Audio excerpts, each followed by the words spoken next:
12 जनवरी 2025 को ईदी फाउंडेशन बलूचिस्तान को एक बॉडी दी जाती है। ये बॉडी इतनी बुरी तरह से जलाई गई थी कि इसकी शिनाख्त मुमकिन नहीं थी। ईदी फाउंडेशन इस बॉडी को 4 दिन अपने पास रखता है, लेकिन जब कोई सुराग नहीं मिलता तो इसको दफना दिया जाता है। कौन जानता था कि बेदर्दी से जलाई गई ये लाश मुस्तफ़ा आमर की है, जिसका केस मुल्क भर को हिला के रख देगा। मुल्क भर के ड्रग कार्टल्स और इनकॉम्पिटेंट जुडिशल सिस्टम को भी एक्सपोज कर देगा। मुस्तफ़ा आमर कराची में जंगल बॉय नामी एक ड्रग को सप्लाई करता था। ये ड्रग यूएसए की स्टेट कैलिफोर्निया से आती थी।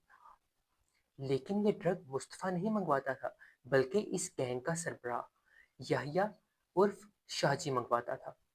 शाहजी एक बाज़ल नामी शख्स के साथ खुफिया तरीके से मिलता था। आज तक इसकी आइडेंटिटी हिडन ही है।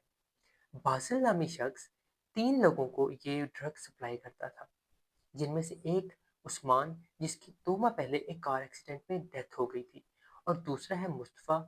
तीसरा था इस मुल्क के मशहूर अदाकार साजिद हसन का बेटा साहिर हसन। और यहीं से कहानी एक अजीब ट्विस्ट लेती है। अब तक आपको ये तो आइडिया हो गया होगा कि इस केस से जुड़े ज्यादातर लोगों का ताल्लुक एलीट बैकग्राउंड से है। मुस्तफ़ा अमर कराची डिफेंस के एरिया में इस ट्रक को सप्लाई करता था। आहिस्ता आहिस्ता इसके बायर्स बढ़ते गए, और इन्हीं में एक बायर था अरमगान कुरैशी। अरमगान कुरैशी कराची का ही रहने वाला था, और मुबैना तौर पे एक इलीगल कॉल सेंटर चलाता था, जिससे मनी लॉन्ड्रिंग भी की जाती थी। हर महीने अरमगान अपने घर पे एक पार्टी रखता था, जो कि 2 चीज़ों की वजह से बदनाम थी। एक तो मंशियात, और दूसरा था उसके कॉल सेंटर में काम करने वाली लड़कियां। तो मुस्तफ़ा और अरमगान का ताल्लुक सिर्फ एक बायर और सेलर का नहीं, बल्कि इससे कुछ ज्यादा का था। अरमगान के दोस्त बताते हैं कि मुस्तफ़ा के केस से के कुछ हफ्ते पहले अरमगान अजीब डिप्रेशन का शिकार था। वो अपने कॉल सेंटर के मुलाजमिन से बदतमीजी करता, उन पर तशद्दुद करता, और उसको ये कहते भी सुना गया कि तुम सब मेरे दुश्मन हो और इस दुनिया में मेरा कोई भी नहीं है। पाकिस्तान के एक बहुत बड़े टाइकून की भतीजी, एक फॉरेन नेशनल गर्ल, जो कि अरमगान की हर पार्टी का हिस्सा होती थी, अरमगान और मुस्तफ़ा से पिछले कुछ सालों से ताल्लुक में थी। फिर आती है न्यू ईयर नाइट। अरमगान के कुछ दोस्तों का कहना है कि अरमगान और मुस्तफ़ा का इस लड़की को लेकर न्यू ईयर नाइट में झगड़ा हुआ था, लेकिन मुस्तफ़ा की वालदा ये बात नहीं मानती, बल्कि वो ये कहती हैं कि मुस्तफ़ा तो उस रात उस पार्टी में था ही नहीं। मुस्तफ़ा उस पार्टी पे नहीं था। मुस्तफ़ा अपनी एक क्लास फेलो, सारे बच्चों ने एक गेट टुगेदर रख के, एक उसका रूफटॉप पे अपार्टमेंट है, वो वहाँ पे था। 6 जनवरी को मुस्तफ़ा अपने एक दोस्त को मैसेज करता है कि वो अरमगान के घर जा रहा है। और आफिफ भाई, मैं थोड़ी देर अरमुगान के घर जा रहा हूँ, वही काले के। तो एक काम करो ना, आप जिम से फ्री हो जाओ एक ही बार, फिर मेरे पास आ जाओ ना, या शावर वावर लेकर आ जाओ, जैसे भी इजी होकर। मुस्तफ़ा की आवाज़ में कोई डर या कोई गुस्सा नहीं लगता, कि जैसे उन दोनों में कोई अनबन हो। मुस्तफ़ा के निकलने से पहले अरमगान उससे पूछता है कि वो कौन से ड्रग लेके आ रहा है, जिसके जवाब में मुस्तफ़ा एक केले का मोजी उसे सेंड करता है। जी भेजा गया जिसमें एक छिला हुआ केला था। नशे की हालत में ये मोजी वसूल करने वाले ने अपने दिल में ये बात बिठा ली कि मेरा राज फाश हो गया।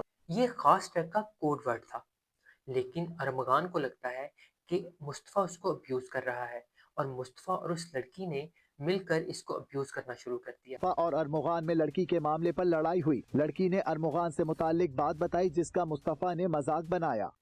जब मुस्तफ़ा अरमगान के महलनुमा घर में पहुंचता है, जहां उसके दर्जनों गार्ड्स हैं, वहां पे अरमगान का एक तो शराज भी मौजूद होता है। बाकी की स्टोरी शराज की जुबानी ही पता चली है। शराज बताता है कि बिल्कुल फिल्मी अंदाज में अरमगान ने एक सिक्का निकाला, और हेड और टेल आने पे मुस्तफ़ा को तशद्दुद का निशाना बनाया। वो टॉस जीतने पर मुस्तफ़ा को मेटल पाइप का निशाना बनाता। मुस्तफ़ा ने कुछ तो रिटेलिएट किए, बहलाकर वो बेहोश हो गया। इसके बाद शराज और अरमगान ने इसको इसी की गाड़ी की डिक्की में बंद किया, और उस गाड़ी को बलूचिस्तान ले गए, जहां पे एक खास मुकाम पे जाके अरमगान ने फिर सिक्का उछाला, और मुस्तफ़ा को उसकी गाड़ी समेत पेट्रोल छिड़क के आग लगा दी। क्लेम करता है जी मैं नशे में था, और वो एक नशे वाला आदमी बलूचिस्तान चला जाता है। हब के बाद सिग्नल्स नहीं आते हैं, बट वो इतना उस एक लोकेशन से वाकिफ है कि वो 6 जनवरी से क्या, मुस्तफ़ा जब 7 तारीख तक वापस नहीं आया, تو مرتضیٰ کی والدہ نے پولیس میں اس کی رپورٹ درج کروائی، لیکن پولیس نے اس کے جواب میں یہ کہا کہ مصطفیٰ پر تو پہلے ہی منشیات فروشی کی FIR ہے، تو وہ یہیں کہیں گیا ہوگا۔ تیسرے دن سے میں ان کو نامینیٹ کر کے بیٹھی ہوئی ہوں، لیکن یہ لوگ میری بات نہیں سن رہے تھے۔ اس کے بعد مصطفیٰ کی والدہ گھر آتی ہیں اور جسٹس فار مصطفیٰ کا ٹرینڈ چلاتی ہیں۔ مصطفیٰ از مائی aim of life۔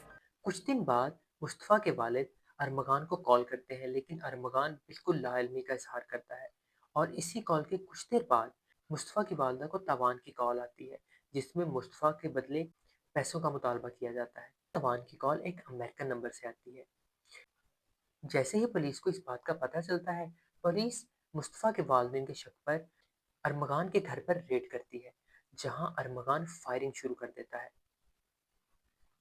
4 گھنٹے کی شدید فائرنگ جس میں کئی اہلکار زخمی ہوتے ہیں، آخر کار ارمغان سرنڈر کر دیتا ہے۔